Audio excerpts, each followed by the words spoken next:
House of Usher. During the whole, the dull, dark, southern stay in the autumn of the year, and the clouds hung oppressively low in the heavens, I was passing alone, on horseback, through a singular dreary tract of country, and I could see at length, as the evening shades drew nearer, the melancholy House of Usher.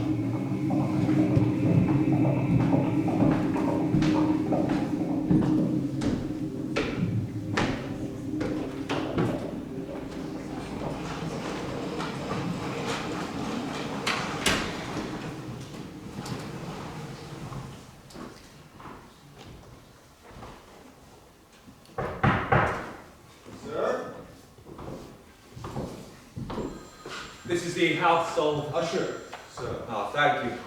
I have a letter from your master, Roderick. Please surrender.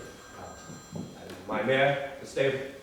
We have no groom, sir, but I will attend your horse. The stables are a short distance. Distance? A mere 10 yards, sir. I am the son of a groom. I will get her under cover. It's damp here, sir. It gets into your bones. But the stable will have dry hay, and I will furnish your steed with blankets. I passed a man on a white horse. He went at some speed. Who was that? The white horse. Ah, I look in the hole, a pale horse. Revelation 6. My father was a big one with the good book. The white rider has often been referred to as pestilence. But if it was a thin-faced, dour-looking gentleman who bears an uncanny resemblance to the most ingenious knight of La Mancha, that would be Dr. Braukenhorst. And food for the man? Oats, sir! We have a plentiful supply of oats. Please, do not take off your coat. Cold, damp, into your bones. The house welcomes you, sir. My master, Mr. Roderick, is there. Roderick? Sorry, Jonathan. Are you awake? I know it is you. I heard you riding here toward us a full hour ago. It's good to see you. I was hoping you would come. Well, of course I would come. You were my friend, Rod. Rod? You look so ill. Your face is thin. Your frame is never heavy, but so frail. Your eyes. Well, the message took a full 5 months to get to me going by the day. That is why I took so long. Who is your doctor? Calm down, and please not to speak so loudly. Calm down. My hospitality. It's good to see you, my friend. Have you eaten?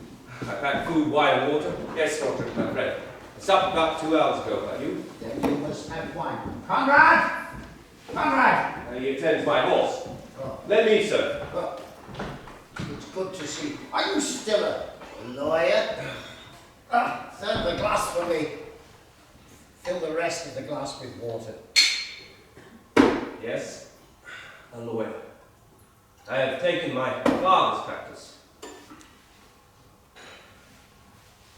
This is good wine. From my cellars. Yet you drown it with water. On the contrary, my taste buds are corrupt. Rich food and drink are abhorrent to my taste. The water I drink, I give indication of flavor. So you were saying in your letter, your illness. Master, your friend's horse is stable and is feeding. I have supplied dry straw and furnished several blankets. She seemed, if I understand horses, to be well content. When dinner is finished, sir, I will groom your mount. Have no worry. She is as regal as Bucephalus. Get to you, please. My sincere thanks, sir. Konrad, his name is Konrad. Konrad, you will prepare a room for Mr. Jonathan with a good fire and fresh water.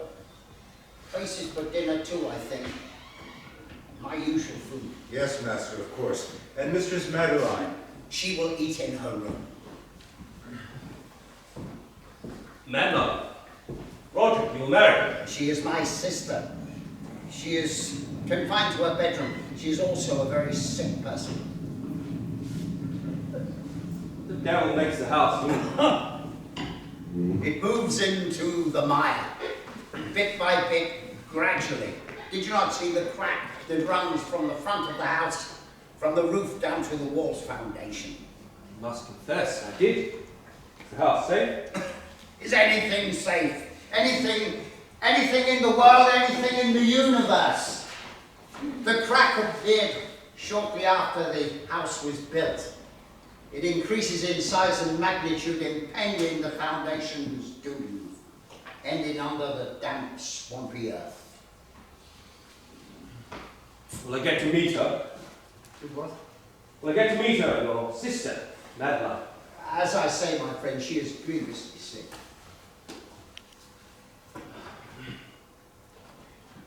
What age is your sister? 36 next fall.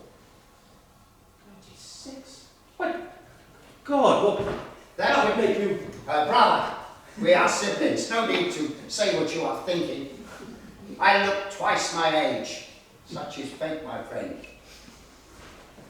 And Madeline looks half her own.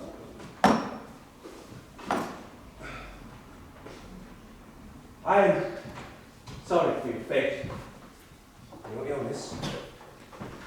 But your sister, still a young woman, living here in this house in its death throes.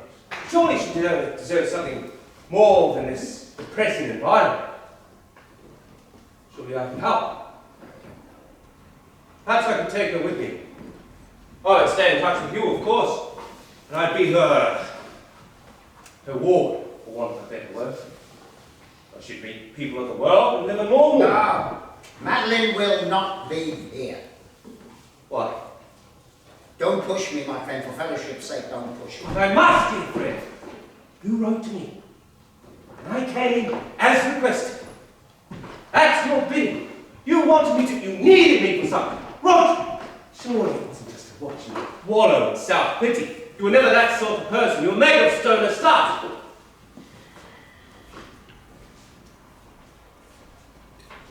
Madeline is dying.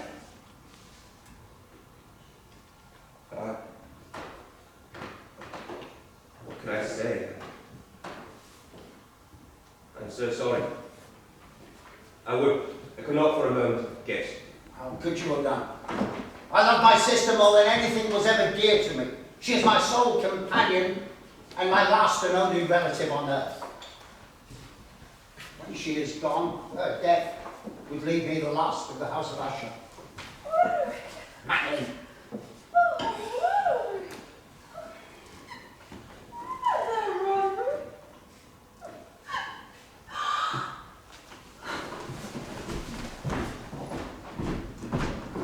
God! Roderick, for God's sake, my friend! Now you've seen her. Now you've seen her. Would you really like to introduce someone like that into society? She is beautiful. And how is she dying, for God's sake? When is she likely to die? Her beauty is evil. Dinner is served, sir. Ah, your mare has settled nicely, sir. I'm indebted, Konrad. Perhaps you could have her saddled at dawn and I would exercise her. I would not advise that, sir. What Konrad is saying is perfectly true. The ground around the house is swampy. You and your mare go into the mire. What we were talking about earlier on, we will continue after dinner.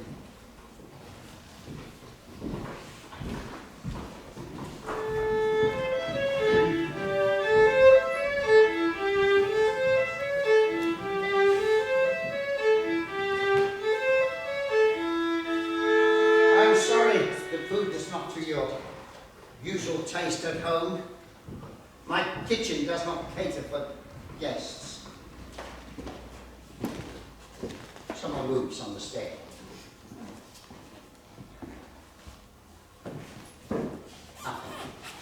Had I known. Food was fine, Roger. Surely what you ate was of little nutritious value, half a bowl of oat gruel and some water. Forgive me for saying, but the water does seem somewhat brackish. I hate to say it, my friend, but your servant feeds my horse with greater generosity. You have no fear of that. Konrad takes the small cart into Nuremberg every week to replenish our supplies. You will not see him in the morning. I've told him to go in and replenish our supplies for you, for your needs and sustain you. Surely there was no need. There's every need. Will you stay, Jonathan? Will you stay for a short while? Madeline! Konrad! What the devil? I'm sorry, Master, she was insistent. Konrad, you are a fool. Were you a younger man and I had half the strength, I would beat you with an inch of your life. Put the shore on your mistress. Now, Konrad. Roderick, I must insist. You wish me to stay here, I will readily accept no peace or liege. I will not stay in a prison that persecutes your sister, yet I say you yourself. I am sorry, Jonathan. Madeline, this is Jonathan Tiergarten, my good friend from Hanover. Enchanted, Madeline, absolutely enchanted. What do you say? For your mistress some wine, the among your ladders. We have Have you eaten? We have hot chocolate, Konrad. Make hot chocolate. I will come with you to prepare the list of provisions. Roderick, Jonathan. I mean what I said. The bargain extends to Konrad also. Konrad has no fear of me.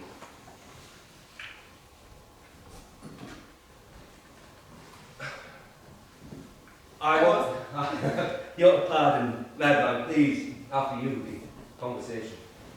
You mustn't mind my brother. He's a kind man, really. He would sooner punish himself than Konrad. And I am sure of, I know Lesley's soul of kindness in our boyhood friendship. Do you have a lady, Jonathan? I do not. Sadly. No, my work seems to forbid any such liaison. What is your profession in Hanover? I should love to go to Hanover. Ladies, beautiful ladies, wearing silks and embroidered satins to colors and smells of the perfumes, flowers, and fields. When I was young, I lived and attended finishing school in Nuremberg. I had a little kitten, dear little thing, black and white. What is your profession in Hanover? You never said. Have you brought a carriage and a team of horses? Are you very rich? We are rich, but it does us no good. Roderick says we must die here, with my ancestors. Down there in the vaults, where it's dark.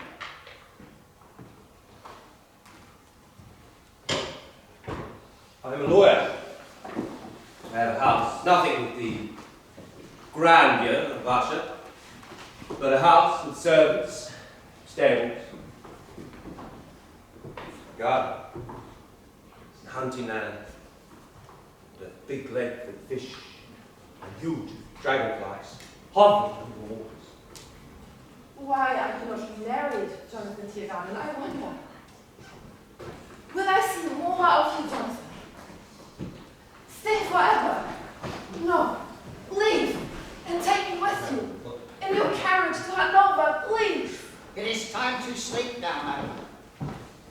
Konrad has put hot chocolate and fetchin into your room. Oh, but But Roderick. no buts, Diana. Tomorrow's another day, Madeline. It's lovely to meet you. May we, Madeline, meet again at breakfast time, Roderick. Yes, of course. You tell me to go to my room, Jonathan. Please. Please, mistress. I will take her, Konrad. Konrad has prepared for your supper some chicken and cheese with bread. It's not fresh bread. Very kind, thank you, Konrad. Would you marry me, Jonathan? I'm sorry, my friend. Come back into bed. Night, Madeline. Konrad, take care of Mr. Jonathan. May I pour you some more wine, sir? Yes, of course, thank you. Ah, the Amontillado. It is a very fine vintage. By all means. Thank you.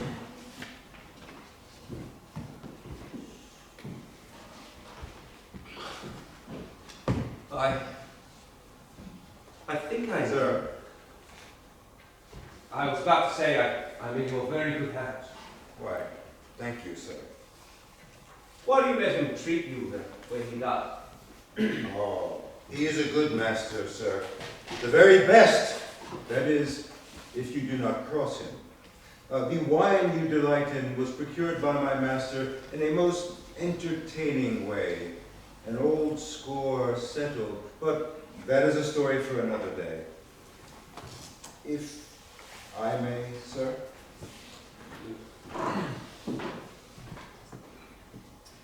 You ask why I serve him.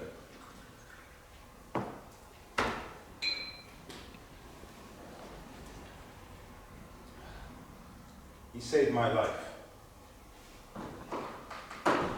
How so? Would you like to hear, sir? Very much, Konrad.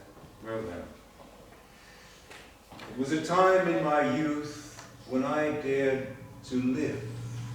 To live, do you hear? To ride, to enjoy the splendors of the land, to be free, or at least try to. Then they arrived with their robes and gavels and army, with their dictates. And they took me, found me, and snatched me up like vermin. I suppose I had been living a bit too freely for their tastes.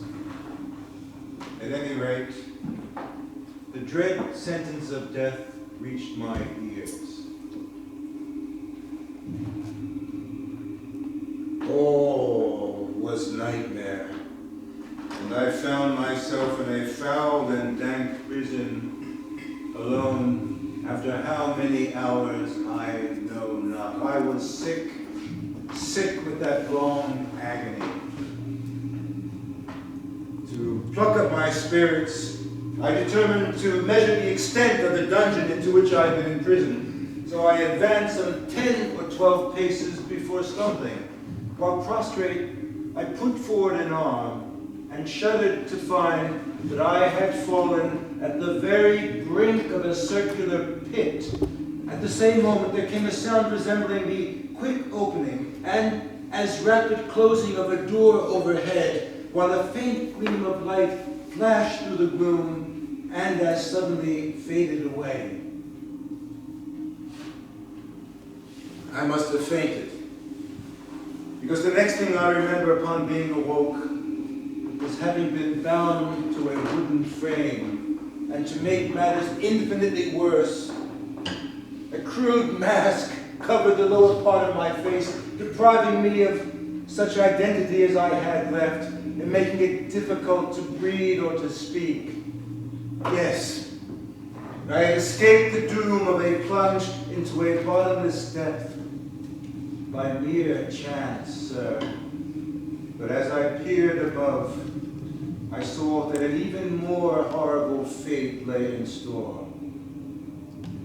Slowly and inexorably, in the shape of a glittering scythe, a pendulum swung.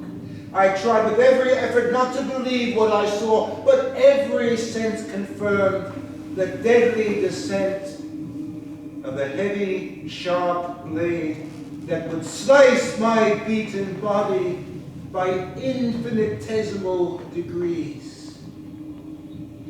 Rats traversed the floor of my prison, waiting, thirsting for my blood. My soul cried out with every swing of the immense cutting tool as it swept slowly and unstoppably down and down. Every sin, every imagined malfeasance crowded my fevered mind. My stifled voice became a nothing, and I lay a cold and drenching sweat as the merciless blade pressed so near to my bosom that it divided the serge of my robe and cut through the linen beneath. But the rats delivered me briefly, gnawing through my muzzle the bonds that held me and allowing me to escape the murderous scimitar. But sir, that was for the briefest of moments. For then I realized that the walls of my prison narrowed and the fiery sulphurous pit beneath me yawned. At length, for my seared and writhing body, there was no longer an inch of foothold on the firm floor of the prison.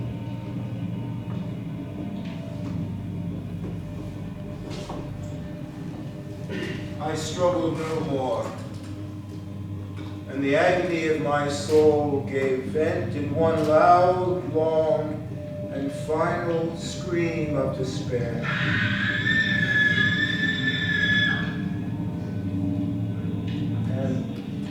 And then, kind sir, I heard a blast of 1,000 trumpets and a harsh graining of 1,000 thunders. The fiery walls rushed back, and outstretched arm caught my own as I fell, fainting into the abyss. It was Roderick. He and his men had liberated me from my persecutors, and I pledged my fealty to him forever. Now, you understand, sir, why I serve my master, even in these difficult times. Tell me. I'm sorry, sir. Recalling the event, you will forgive me if I divulge nothing further. Yes. Well, Konrad. Yes. It's wine, I suppose. Where did you say it was from? I believe you mentioned something about Roderick having set the score. What did you mean? That is a story for another day.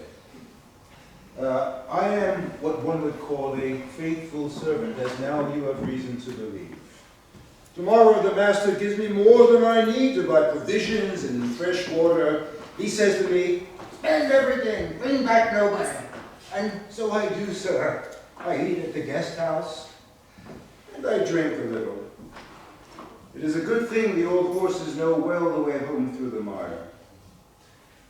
But with so much at their disposal, why live here in such abject misery? The house isn't fit for habitation. Their sister, she should be in society. People her own age, though she seems so much younger. Some can. May I be so bold as to ask, sir, do you find her pleasing to the eye? How dare you, Konrad? I would... Is that obvious? Yes. I find her pleasing. She is lovely. And the chicken was excellent, by the way. It was our laying hen, sir. I necked and feathered it for your dinner and late supper. But tomorrow I will procure another from Nuremberg. Is your room to your liking, sir? Whilst you were at dinner with the master,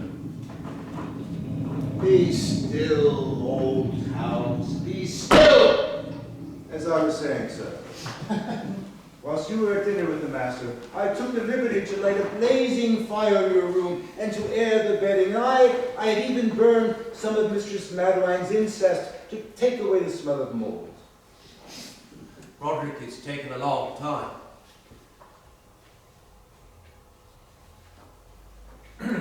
He will be reading to her, sir. She is, I like to say, like a child. She loves to be read to. You love her? I love them both, sir. It's not their fault, is it? I run the house. I think you have gathered it is not a healthy place to live. We have 2 horses, an old cat, and until today, a chicken.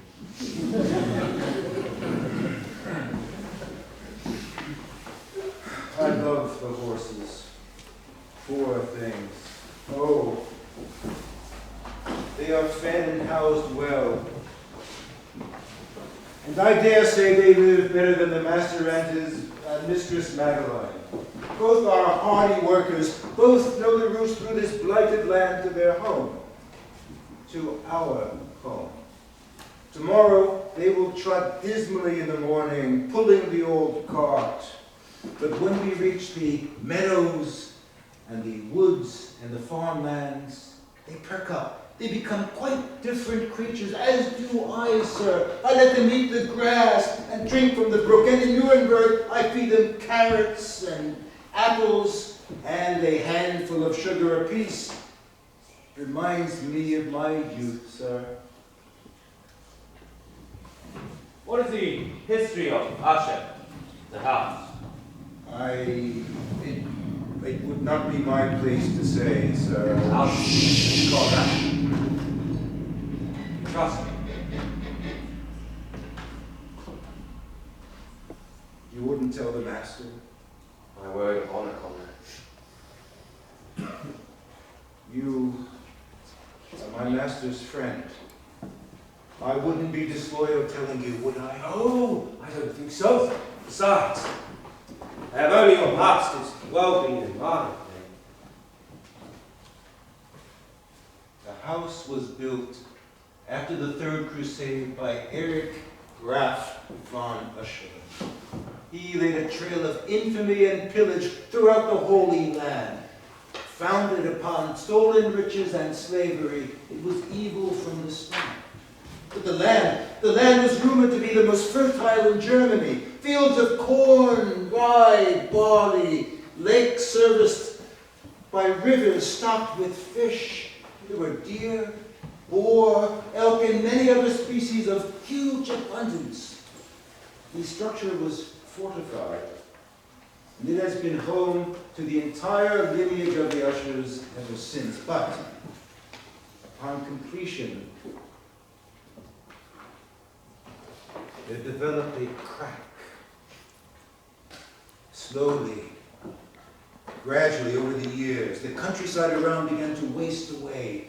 The vast lakes turned to mire, trees defoliated, plants and flowers vanished, and so it seems did every other living thing. Except the birds.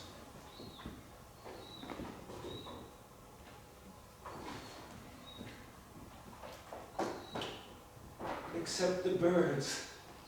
I love the birds, sir. After the master took up residence, the crack widened quite considerably. That's enough. You have a long journey tomorrow. Go to bed. Us too, I think. To retire.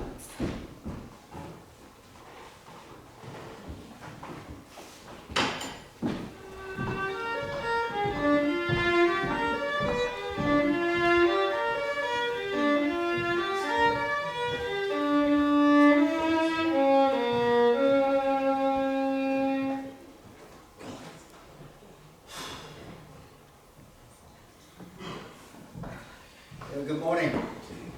Did you sleep well? Quite comfortable, considering. Considering the dam.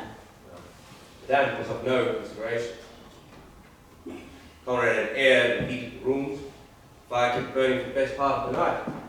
Huge fireplace. I stoked the embers for some fresh logs, though Konrad was on the road all day. I found the movement of the house most disturbing. Stop. In the dead of the night, the motion is more pronounced. Gradually, I grew strangely accustomed, like being on a ship at sea. There it goes again. Konrad started out for the market. He will be back at 5 in the afternoon. I told him not to stop at the usual guest houses on this occasion. He has left a cold breakfast for you. The fool woke me up at 5 o'clock to give me my gruel. Heavens! For me, it's cheese and ham, vegetable, pickled herring, and bread and boiled eggs. A veritable feast! Konrad is a good man. Will you not join me, Roderick? I cannot bear the smell of food. It's abhorrent to my taste. Not for me, my brother. Oh, Madeline, But may I join the table, Roderick? you insist? Have up, Konrad. Konrad did. He brought me some of that horrible gruel, which I promised I would eat, which I threw out of the window. Good thing. And good morning, Madeline. You seem very bright this morning. You seem to have a little colour in your cheeks. Madeline, Jonathan, you will excuse me. I'm retiring to the library. Do him the work good to eat some stale food. Leave this pestilential place. He won't leave. He wouldn't follow us. Sorry. Oh, of course. Konrad has gone to the city. No hot chocolate. You feel better in yourself? I feel wonderful in myself. How did you sleep last night, Jonathan Tiergarten? Oh, the movement of the house forbade total slumber. And whilst you awoke and paused, did you think of the house being mad? A little. Good God. What ails you? As you passed, I could have sworn I smelt the cooling, the first moments of springtime. But I'm sorry, so dreadfully sorry. Your pardon. That is a beautiful thing to say. The perfect compliment. Did you hear things last night, Jonathan? Well, I suppose so, creaking and whatnot. I hear things. And I see things. And I feel things. Yes, of course we... No, no, no, no, no! No, dear man. I don't mean what you think, no. Forgive me, Jensen. I should be more cheerful. But my heart beats so. And I've seen and heard, felt too much. Too much.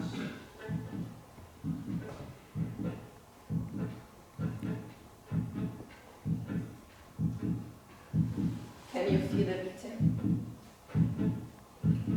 The beating of my heart will have its own revenge.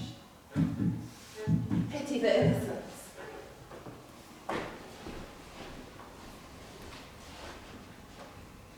Pity the innocents. Madam, Jonathan, tell me, please. Are you what you seem? I am myself, dear Madeline. People are never what we think they are. I knew a man once who murdered another on a whim. And the murderer was a fine, upstanding pillar of society, a judge, a God-fearing citizen, as we like to say, a shining example to us all for the virtues of society. But he began to hear things too. He heard a beating a heart that beat so loudly that it drove him mad. You see, Jonathan, that's what hearts are like. You say you love my brother, a childhood friendship. Childhood. Do you know what happens to children when people who love you? When they what? Ask them. Ask who? Them! The two of them! And then ask the rest. I was a child once. A free, mischievous, and playful child. Full of dance, cheer, and song. I made my home in the boundless fields of nature. and my friends were all our fellow creatures. I delighted in the soft grasses underfoot, in the gentle breeze along the lake, in the soaring arc of the flight of birds and their heedless songs. Your steed is here, I understand. How I love to ride. Do you not know Nuremberg outrun the men with my mounts? I positively love to see their hanging faces as I galloped away. Such fine, strong animals, such fine companions, especially to a girl, Jonathan. They do not hurt, and they make her fly like the wind. I love them for their beauty, for their speed, for their strength, for their kindness, Jonathan. I told the man who courted me, and there were many, that they could earn my hand on the field, steed against steed. And as we raced, all it took was a whisper, and my darling would bear me far beyond their reach, at the speed of angels. Have you ever seen an angel, Jonathan?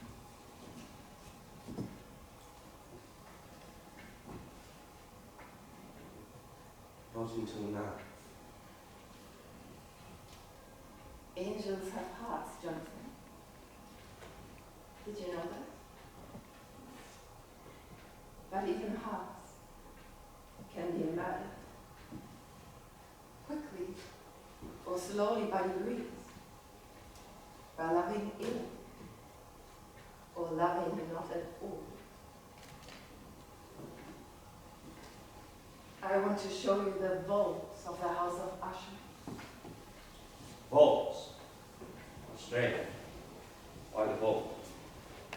It's my favorite place on earth. I'd have thought the men of the city, Nuremberg, would be in your favour.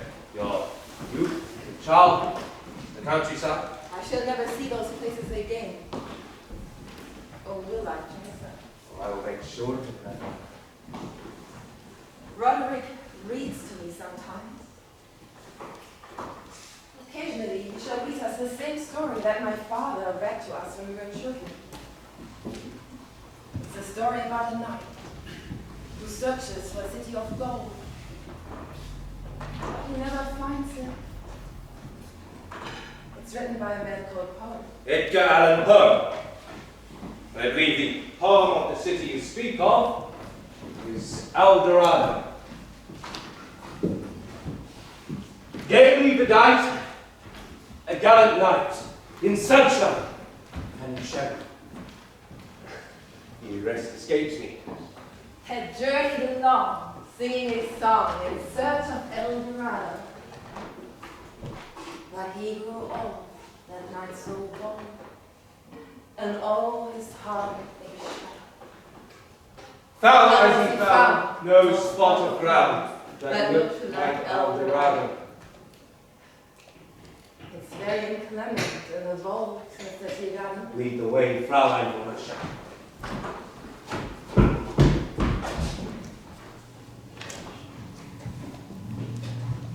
And as his strength failed him at length, he met a pilgrim's shadow. Shadow said he, where can it be, this land of El Dorado?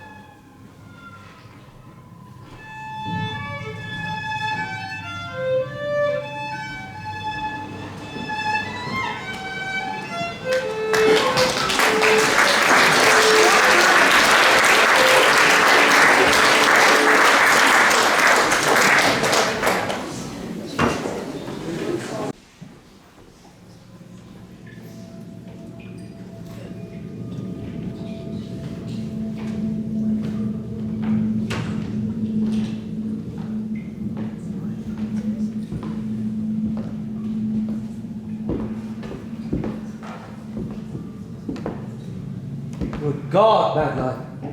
How far are we below ground? A league, perhaps two.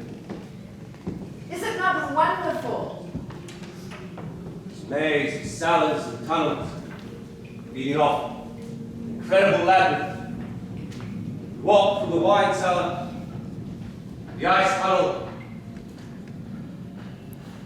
Good God.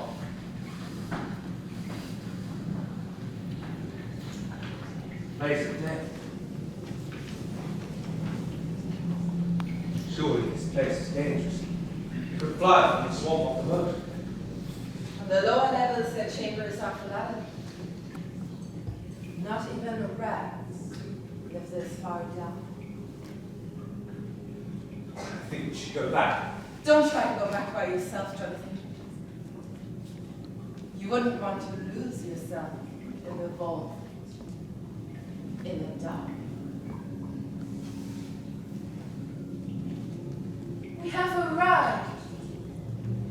Is it not wonderful? This is where my great-grandmother Sophie lives. She poisoned her nephew. Never proven, of course. But everyone knew she had been naughty.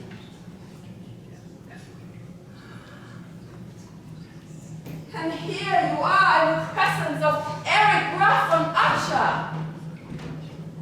Devil's Crusader. Teutonic Antichrist. And Silas von Usher, Inquisitor. Do you know of the test yet for witches? He would bind them and had them thrown into the rushing stream. Those who sang were guilty, and those who didn't were smashed upon the rocks, but they proved their innocence. And then there was Charlotte, slave trader, renowned for lashing her strong male subjects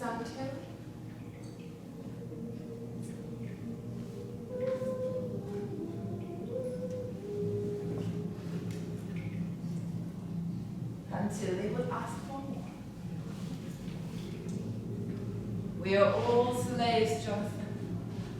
All slaves. And the ushers and those who like them have been our masters. Madeline! What in the name of Christianity are you doing coming down here? This is a place of evil. The devil incarnate can find a blacker place. Why would anyone... Wilhelm Usher, opium addict.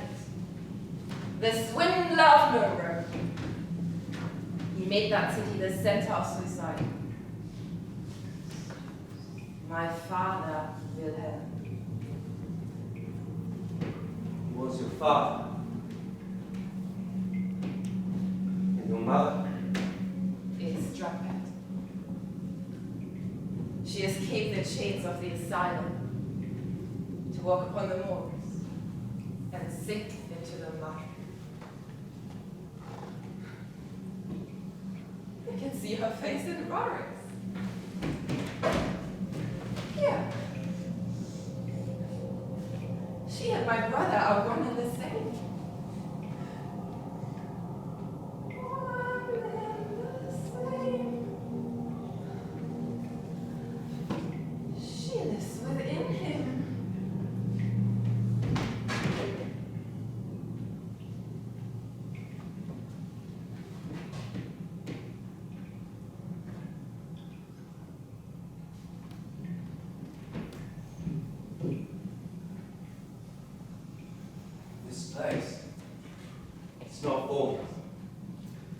I will speak to Roderick. Does he know you come down here?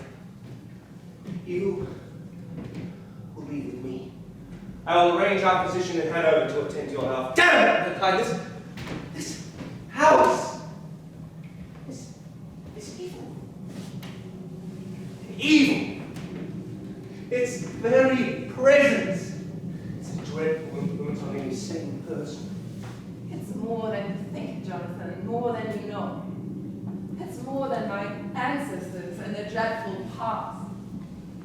Their past means nothing to me. Nothing, nothing, nothing, nothing,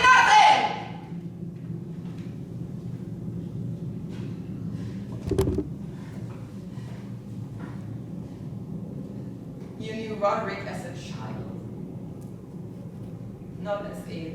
darling brother.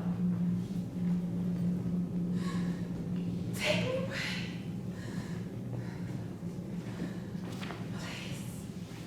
Please. Take me away. Please!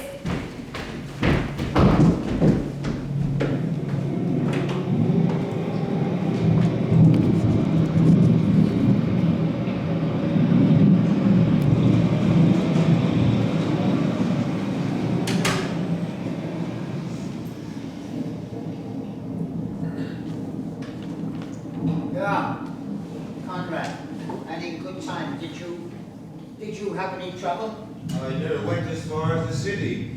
I have a friend who is the host at the Drew der Berg, and I have obtained all our wants, including, sir, a lame hen. And 1 or 2 glasses of Asbach brandy, brother. I will attend to dinner, sir.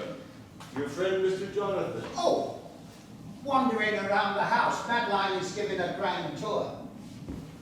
I hope they are mantled with a warm coat apiece. Those corridors are bitter this time of year. They're bitter all times of year.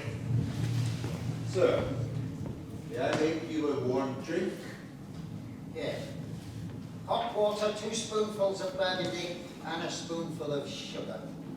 Konrad, you're here. Should Mr. Jonathan ask our business, namely Madeline's condition, illness, you will avoid a compromising answer. Absolute silence, you understand? And of course, Konrad, you will inform me of any questions you have. Naturally, sir. Of course. Ah, Mr. Jonathan. Oh, you're back early, Konrad. An honest man has friends everywhere. I am making a drink for the master. May I include yourself? Thank you, Konrad. May I trouble you for some hot chocolate?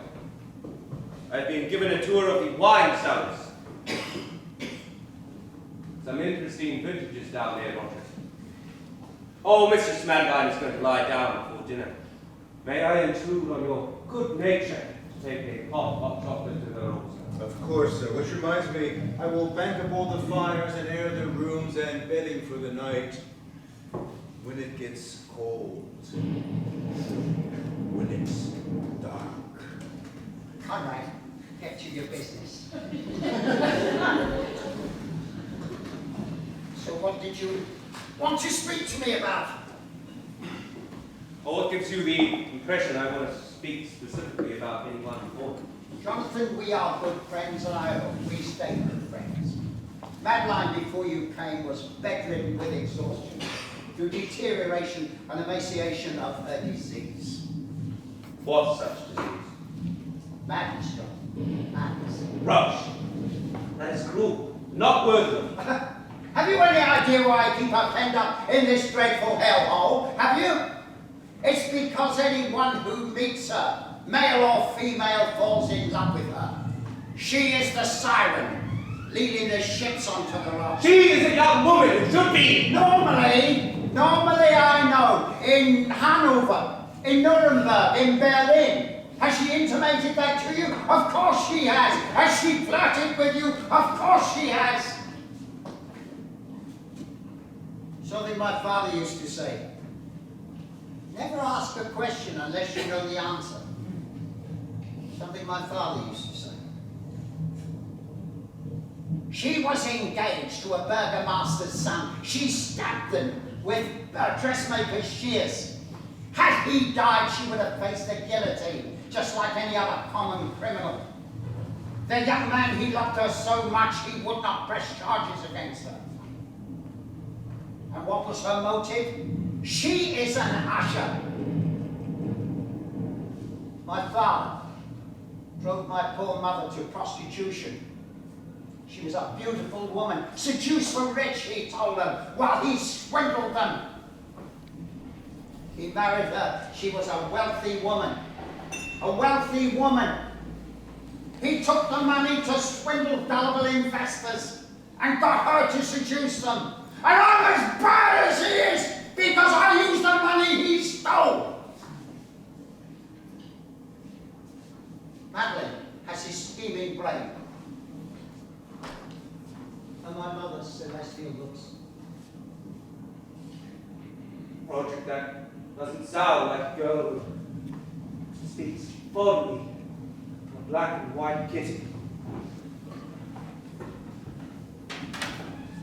So you know of the kitten's existence?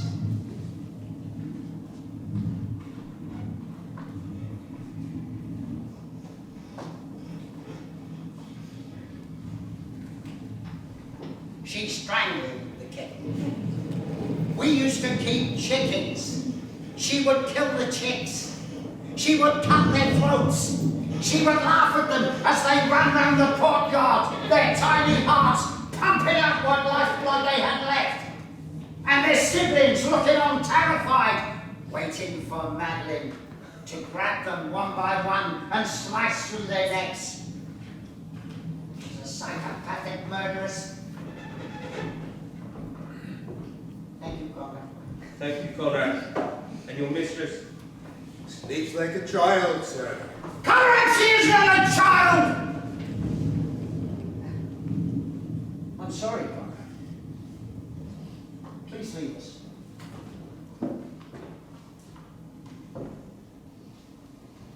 I knew this would happen. Why did I send you that letter? I've ruined your life. You are overreacting. Am I? Did she take you into the crypt where the ugly face of Usher is housed?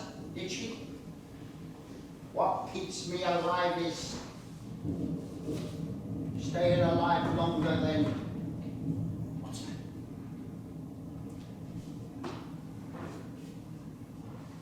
I'm paranoid. Where am I? What was I saying? What keeps me alive longer than Madeline is knowing we are the last of the Ushers. That demonic family tree will be extinct. And then I can die in peace. Something that my poor mother could not do. I came here to visit you, Roderick. Now I feel I've driven away. No, you haven't. You have lifted the oppression. You really have lifted the oppression. Please stay, Jonathan. Help me through this bad time. Of course, I will stay. For both your sakes.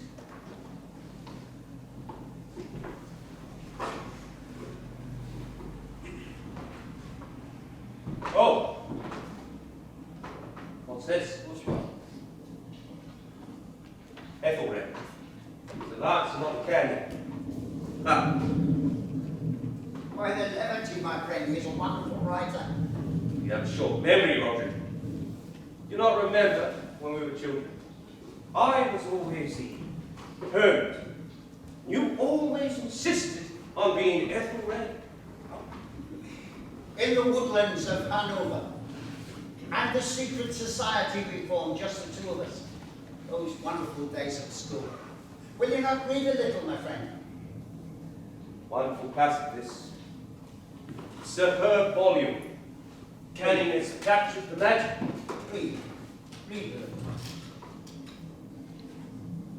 I have here the well-known part of the story where Ethelred, you, the hero of the tryst, having sought in vain to gain peaceful admittance into the dwelling of the hermit, me, now proceeds to make good an entry by force. Remember this. Yes, I do. And Ethelred, who was by nature of a doughty heart, and who was now mighty withal on account of the powerfulness of the wine which he had drunken, waited no longer to hold parley with the hermit, who in sooth was of an obstinate and maliceful turn, but feeling the rain on his shoulders, and fearing the rising of the tempest, uplifted his mace outright, and with blows made quickly room in the planking of the door for his gauntleted hand. By pulling therewith sturdily, he so cracked and ripped and tore all asunder that the noise of the dry and hollow sounding wood alarmed and reverberated through the forest. But the good champion had... Oh, shame! Konrad! Konrad! I'm here, sir. What was that noise, that crashing? The east tower battlements, sir, I'm sure. They're in poor repair. see to your master. I will see to I Mrs. Hannah. would not advise that, sir. He could be lost. And her chamber is situated by the old staircase, which is half eaten with cellar rot. She still sleeps. She slept through it. Make your report.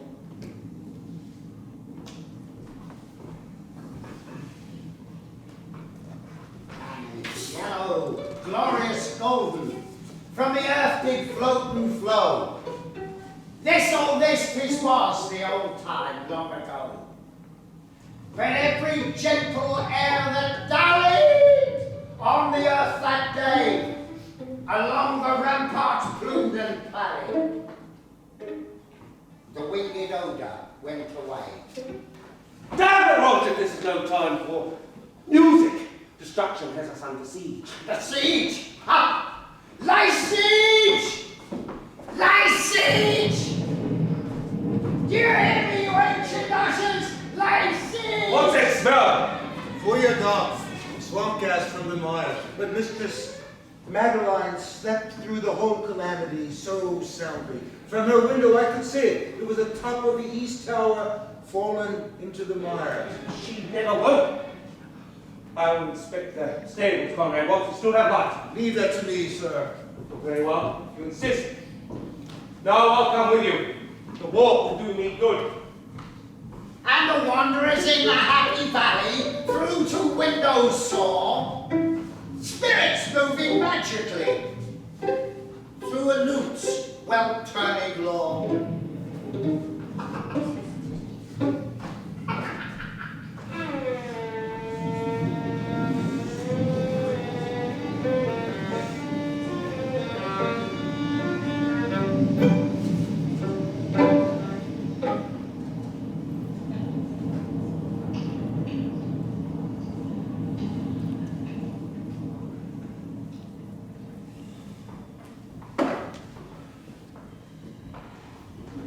Good morning.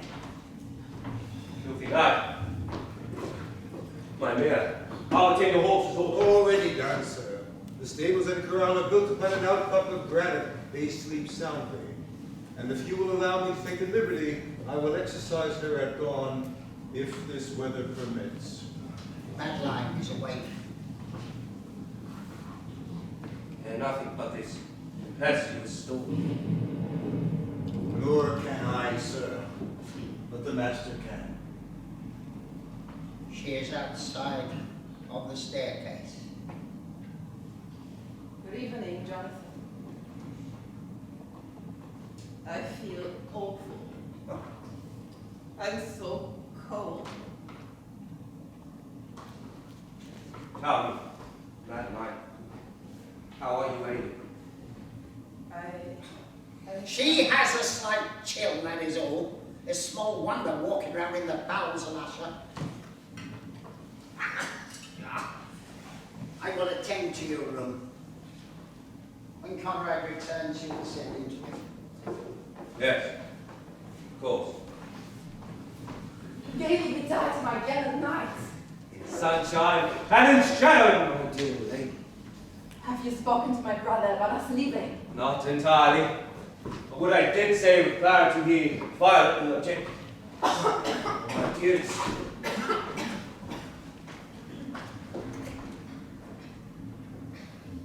As I passed through Nuremberg, I noticed a squadron of troops. If your brother refuses, I will go to the mayor and obtain an order. Bring Roderick and yourself to Hanover, if necessary, under military escort. Oh, I can find work for a groom at our house. And your husband and wife. I don't think Konrad will object. No, my dear, but Roderick will.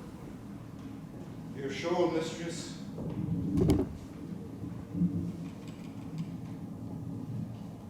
Thank you, Konrad. Your master requires you in Lady Madeline's room. Yes, I'd best take up logs for the fire. I take people at face value. And you to be an honest man, Konrad. Tell me, did you hear my last conversation? Yes, sir. I must confess that I did, though I had not any intention to listen. None, sir.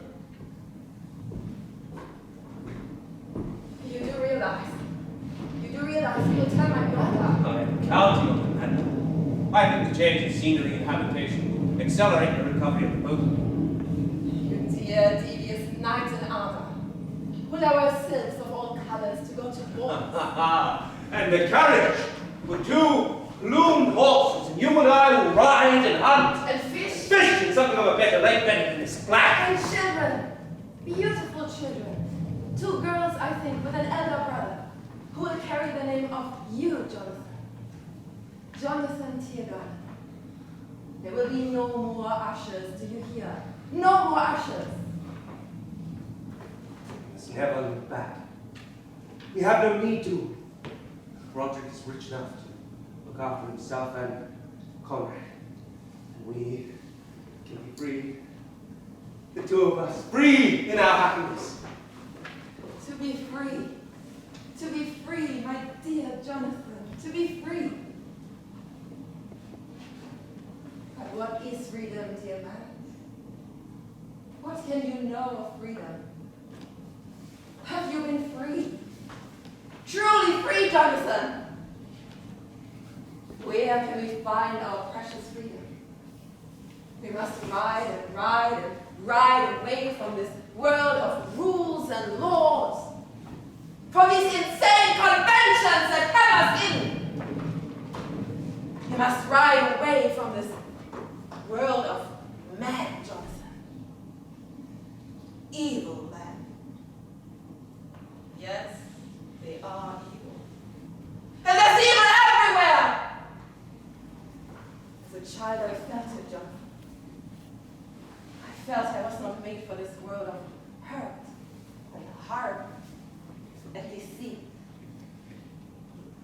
I made my home with the angels who visited me, Jonathan. The angels that gave me the strength when their smiling faces crowded me with their requests, with their imperatives, with their demands to comply and to conform.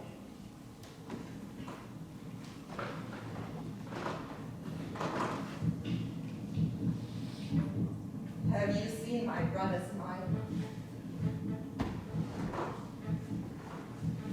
You speak of freedom. To me, I found it briefly, fleetingly, when I could mount my steeds and fly.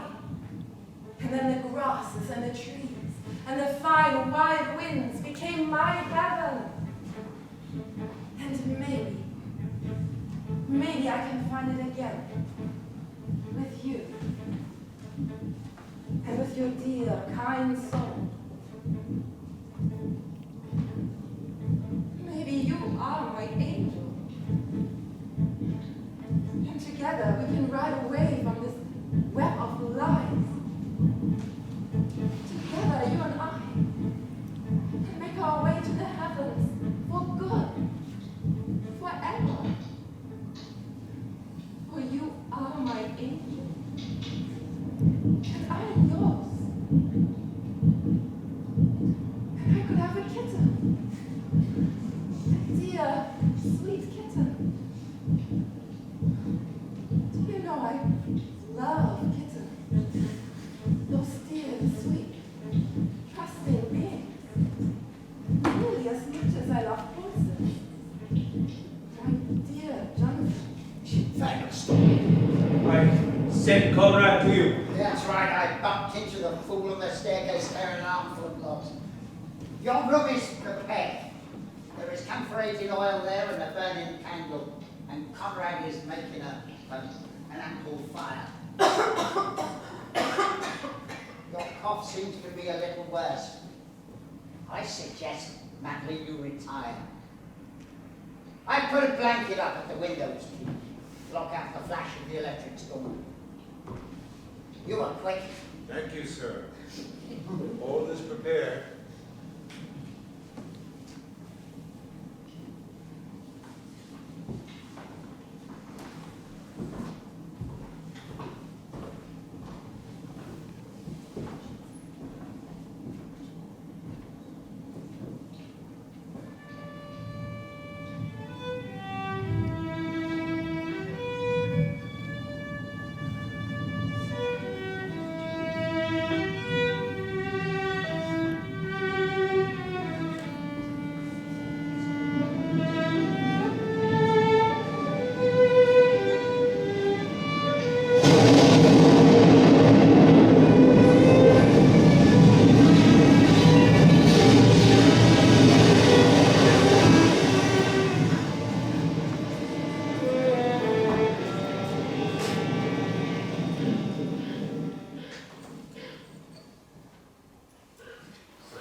Please go to Mistress Madeline's room and tell me I'm wrong.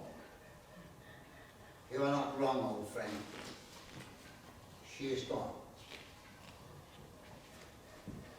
Morning, Konrad. My horse. Exercise and faith. Back. Same trouble, Konrad. Madeline and I will take breakfast in the scullery.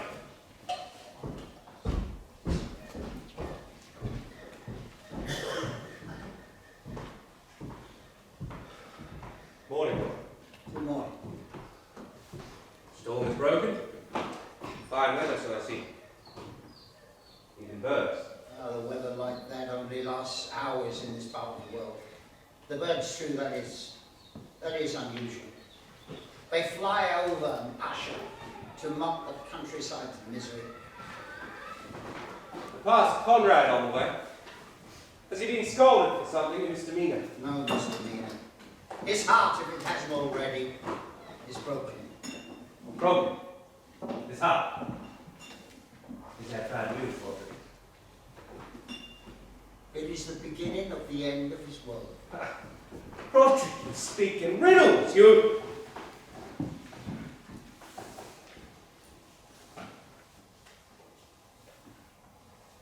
It's Madeline, isn't it? What has become of her? What has become of her? She is gone, Jonathan. She's gone.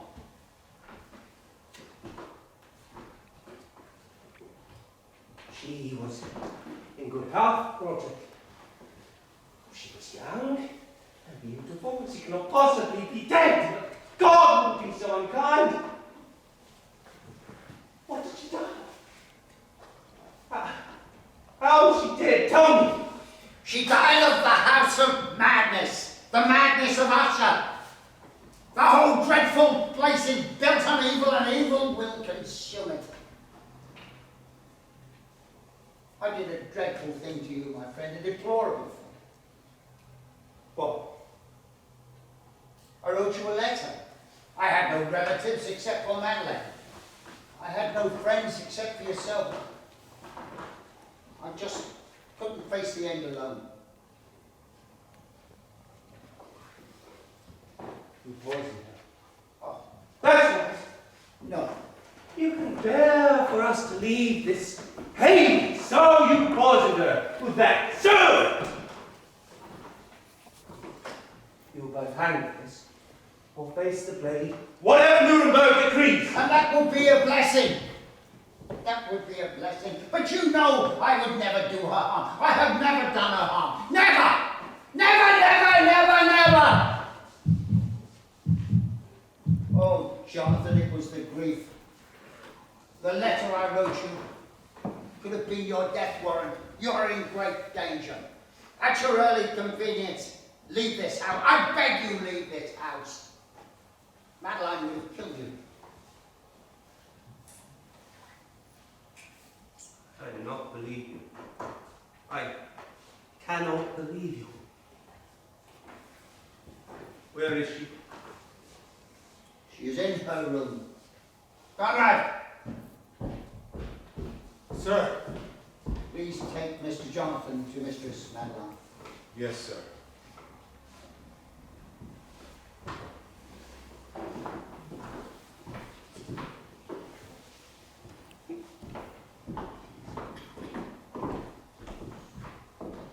In the greenest of our valleys, by good angels tenanted, once stood a fair and stately palace, radiant palace reared its head. But evil things in robes of sorrow once assailed the monarch's high estate. Let us mourn, but ne'er tomorrow will dawn on him desolate.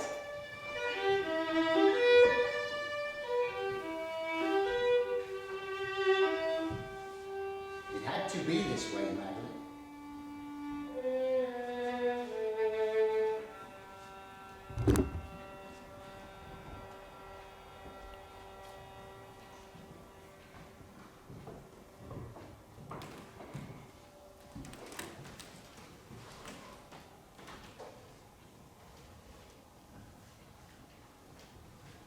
was to be done, Roderick. Done? Wake up, my friend, please. I have a plan. And that is, Roderick, please do not tell me she will be interred with that race of Usher ancestors of thieves and murderers. No, sir, that will not happen. Konrad, you know your place. No, sir, I know again. She will not go down there, Mr. Jonathan, nor will my master. There is a piece of land I own outside the confines of Usher. Sit down. Sit down, Konrad. No, sir, I know my place. Why this subterfuge? Why can't you not have a Christian burial?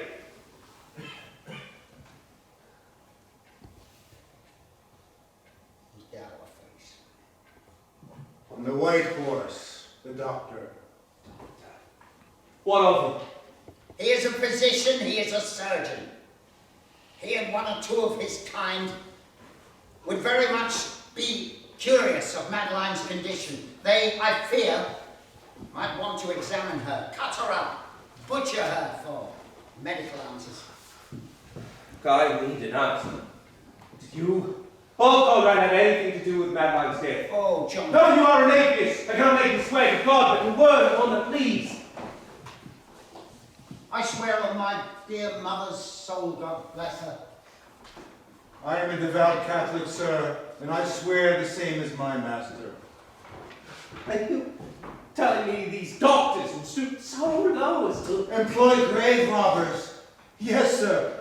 The doctor approached me to do such a task, but I refuse upon my life if I lie, and may I die in fire.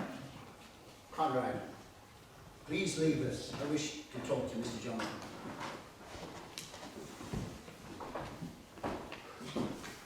When Dr. Brauchenhorst comes here, he visits us now and then. I will say Madeline went missing. When the lightning struck the tower, where she went, I don't know. But this gets complicated. Why can't you not be buried on the land Konrad owns? She will. She will. But to avoid curiosity, we have a vault. It is dry and it is clean. During ancient times, it was a dungeon. Centuries later, when it became a fortified dwelling, it used to house gunpowder and muskets. It is lined with copper. It has a heavy iron door. Madeline will be interred there for 2 weeks.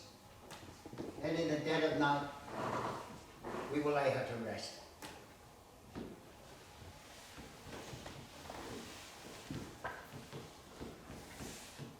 Agreed? Agreed. A word of honor.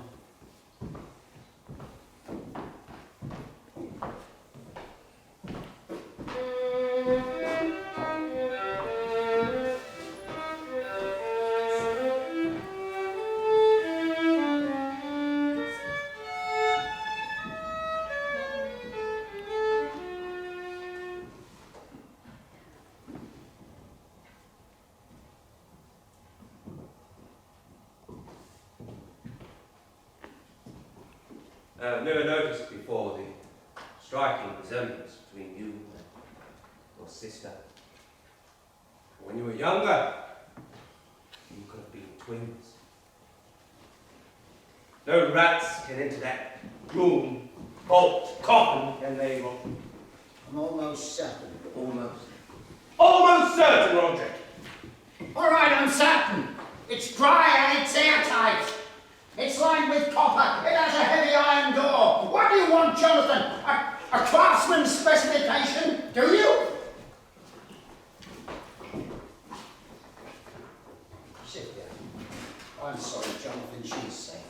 She is safe. I can bear to look on her for long. Her illness left faint redness on her face. She wore a suspiciously lingering smile on her lips, a smile which is terrible in death. You saw that too. You loved her. Yes. I even kissed her. What was that? I said I never kissed her. My imagination runs wild. thought I heard something.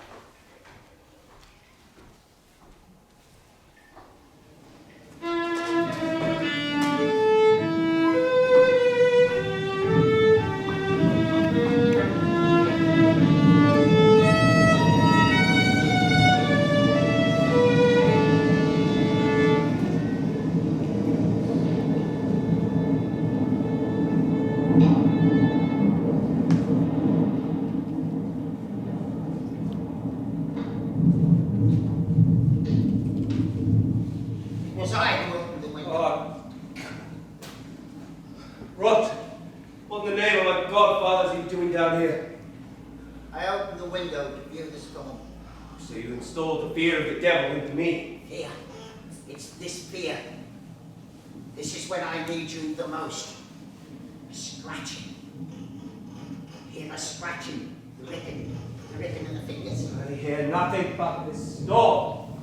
Come! My dear friend, the storm has you on edge, heavily on edge. It's understandable, for God's sakes. In 1 week's time, Madeline, bless her, you lay to rest. I'm a lawyer, legally I can read over her. You hear that? You hear that, Jonathan? You hear that? Scratching. It's the wood Konrad put on the fire. The embers must still be hot. Let me read to you. I will call Konrad to attend us. He's a good man, I'm sure. Do not wake him from his slumber. Brandy. Get me. Brandy! You are a bad sort, old fellow. Karl join you. Brandy it's to be.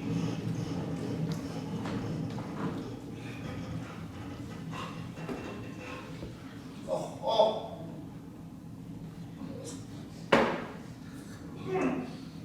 It's like medicine we took when we were children. Let me send for the doctor. No. Let me give you a draught of laudanum. Do not send for Broken Horse. He must not come here. I beseech you not to call for him. Scratching. Very well. Brandy will suffice. Look, I'll read on with Edgar to pass through this tempest. That's good.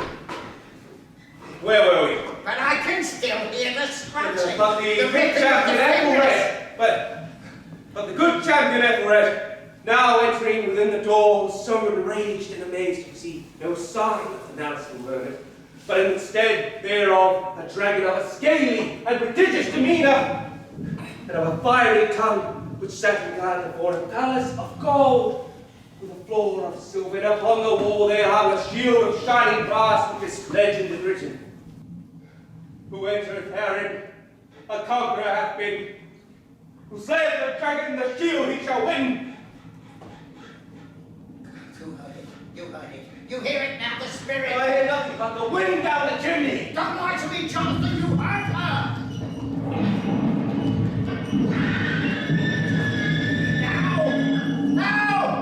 Now, do you hear it?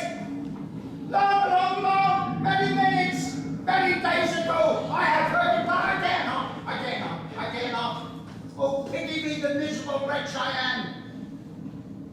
We have put her into the tomb before she was dead. What? I told you of the sensibility of my illness. Your illness? My illness! For days now. I heard her feeble movement and scratching in the coffin, yet I dare not speak. But tonight, this night, Ethelred. Ethelred! Damn Ethelred! The tearing of the hermit's door, the death fire of the dragon, the clanging of the shield as it fell. What that really was the grating of her prison. The tearing of her to get out of the coffin, the struggling to get through the vault, the copper vault. Jonathan, where can I hide? Where can I hide? She will be here soon to punish me for burying her before she was dead. Even now I can hear the beating of her heart. Madman, Jonathan, madman! I tell you, she is outside!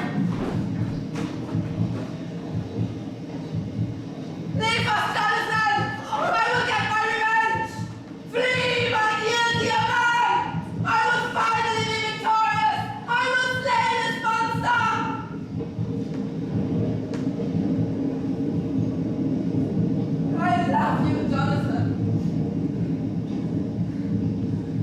left.